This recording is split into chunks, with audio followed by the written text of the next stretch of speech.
Geoverse Part 2 To Love is Human by GeodesicDragon. Chapter 10 Where I Belong Part 1. I tapped my foot impatiently as Dr. Sorrow stood at the control panel pressing buttons while occasionally looking at his notes. John stood next to me, twiddling his thumbs and whistling tunelessly. "It's a good thing I remembered the portal I opened on James Street the night you were shot," he said with a chuckle, glancing at me. "It shouldn't be too hard to establish a permanent portal now."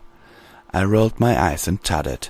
Turning his attention back to the machine, Sorrow pressed some more buttons before stepping back and laughing triumphantly. "It's done," he said. "The coordinates are in, and we're ready to go. And let me just say that it's been a pleasure working with the both of you." He held out a hand, and we both shook it. "Okay." Sorrow took a deep breath. "Here goes nothing." He hesitantly reached out and pulled a lever on the side of the control panel. The room was plunged into darkness as a deep rumbling shook the ground beneath our feet. I looked around, panicking. "No, no!" I yelled. "Don't do this now!" "It has to," replied Sorrow calmly. "Otherwise it won't start up." "But the power's gone out," I screeched.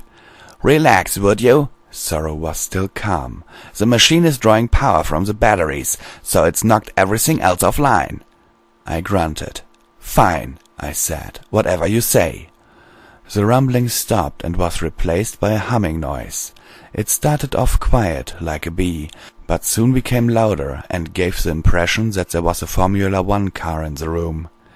The lights came back on. Sorrow pointed at the stabilizer. "This is it!" he yelled excitedly. The humming soon became a loud bang as the portal before us opened. Then there was silence.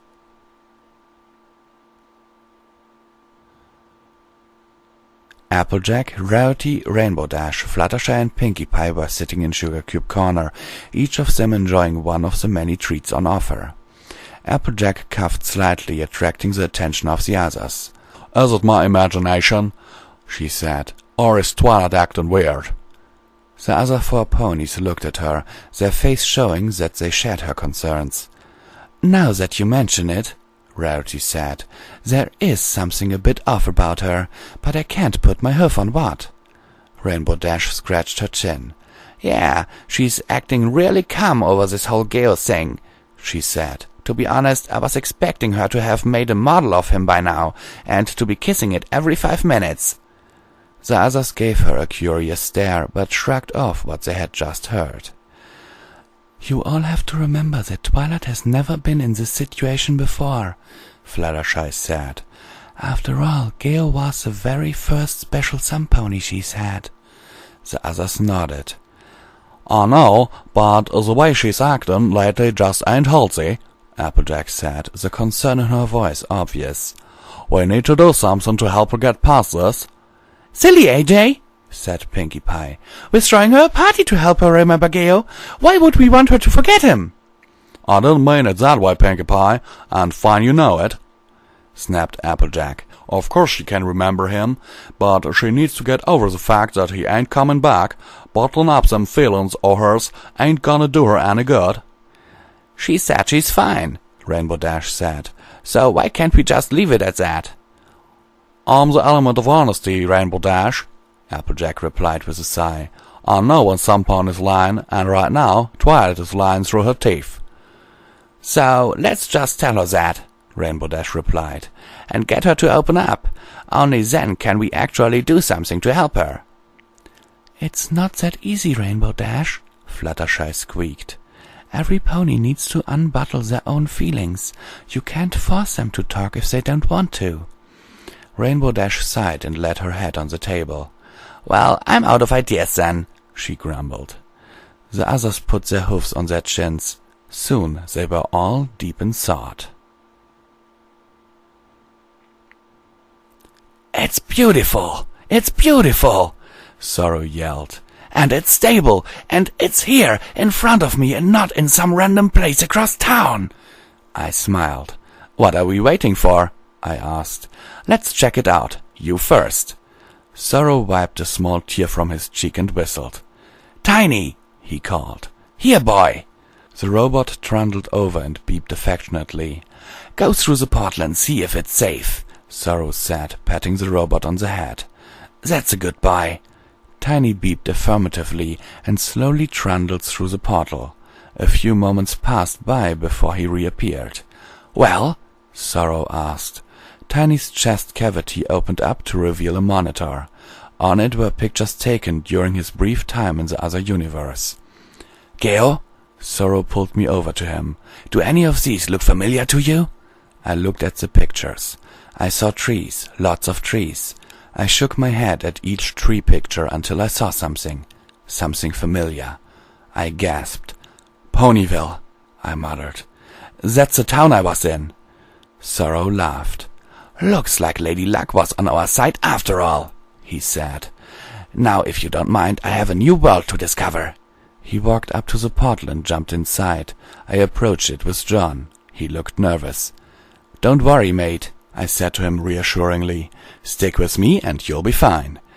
John smiled and we stepped through the portal together. Twilight walked into Sugar Cube Corner, her stomach grumbling loudly. She walked up to the counter. "Hi there, Mrs. Cake," she said, trying to sound as happy as possible. "A stack of pancakes, please." "Of course, dearie," Mrs. Cake replied. "Your friends are in the corner. Go see them, and I'll bring them over." Twilight turned around to see her friends. They hadn't noticed her presence and appeared to be thinking. "Thank you, Mrs. Cake," she said, and approached the table. She stood and watched her friends for a moment before coughing. They sat upright with a start. Twilight giggled. "Sorry, girls," she said. "Didn't mean to startle you." "No worries, Twi," Applejack replied. "What brings ya here?"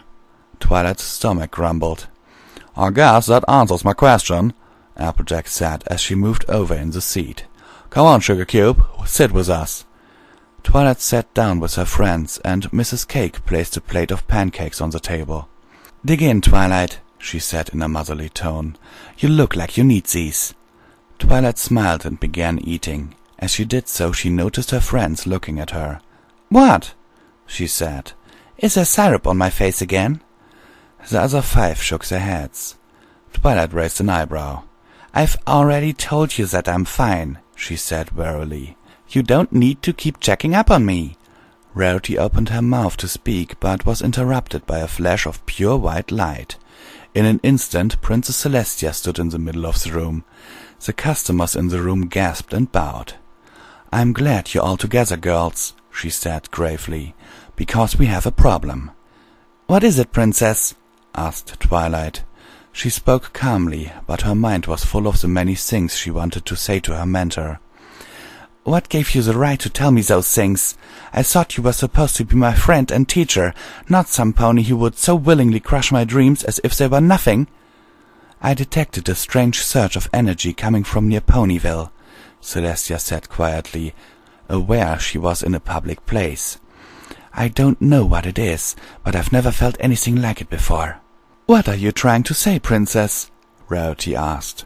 Celestia paused for a moment before sighing. "The last time I felt energy like this," she took a deep breath, "Discord was released."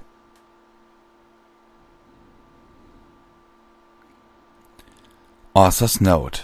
I know I said this was going to be the last chapter. I know I'm a bastard.